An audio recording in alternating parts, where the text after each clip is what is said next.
Yo, it's Cowboy the Wild Boy checking the in. You watching Mal High Minute. How minute, man? Mile High Minute up, nigga, that's what's going on. Mile High Minute, man. I know it's going down, man. Damn, yo, Tell shout out what it Mile is. Minute, bro. Mile High Minute, man, like I told y'all, man, tap in.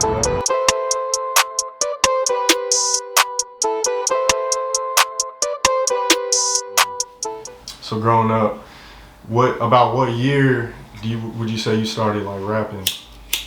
And were you like freestyling first, or were you? I used to play chicken scratch right on a little paper and shit. You feel me? Little bullshit. Yeah.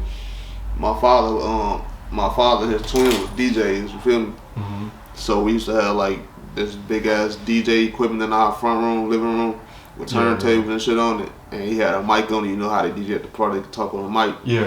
And I found the way to fucking put a CD in that bitch and record like off the instrumentals, like. So I used to rap on that shit. Like that was me recording myself like that on the turntable. I used to rap on that shit. I couldn't do no punch-ins. It wasn't no editing. It wasn't shit. It was just all raw vocals, and I gotta do it all straight through. I can't take a breath. None of that. Like you feel me? And I used to fuck around on that shit. And were you in like middle school or high school around that time? I was about like 7th grade. Okay, yeah, like 7th grade.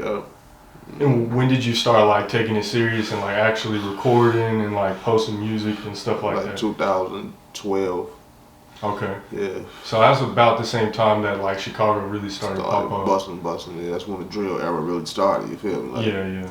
Like we was dropping little bullshit like 2011, but 2012 was when shit really started bubbling. Like. Yeah.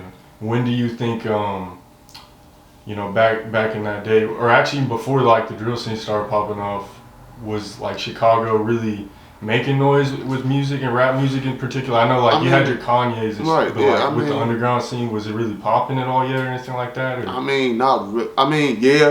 Yeah. I can say that, yeah, because we had, it was always the Twisters, the Do or Dies, the Kanye's, them the big people. But niggas don't know who Bump J is, you feel me? Like Bump J is a real Chicago legend. Like he Goon Squad. Whenever you get a chance to look it up, I don't know if you know who that is. But Bump J, he was one of the first person to do this.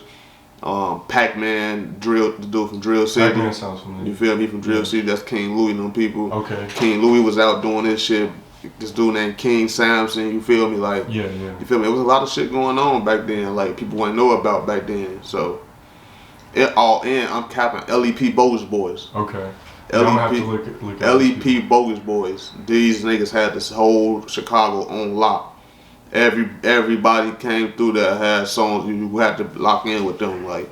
Okay. So that was like the underground scene back then. You feel me? Now they all older. You feel me? Like they be trying to keep the city together and keep the peace and shit because they got a little say so. Yeah. So were like people hitting millions of views? Like this is before the drill scene popped off.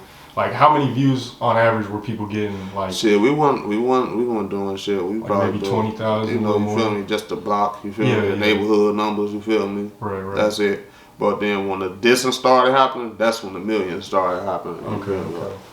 When the real beef started. Man, that's crazy. Cause like even in Colorado, I think I know one dude who made like there's been a couple diss tracks, and they definitely did numbers. But like people don't really be dissing too much. But you don't have to. Right, cause I got a lot of songs with no dissing that got millions of views. Right. Like Costa Rica, Bye Bye, like. You feel me? I got a lot of songs with Two-Faced it. Like, I got a lot of songs with no dissing in it. Like, I'm not saying smoking nobody or fucking nobody that's dead. So it's really just consistency in your work ethic, bro. Like, you just gotta keep it going. That's it, bro. Like, you feel me? Like, just cause one video do 10,000 views don't mean the next one gonna do that. Right. The next one probably do 20,000. You feel me? But it might not. It might do 10,000. That it probably you got to keep going till you hit. It's like the lottery. You feel me? No, for sure. No doubt. You got to keep even going. With the interviews and shit. Everything. You just keep going until you hit, bro. That's how life works. Hell yeah.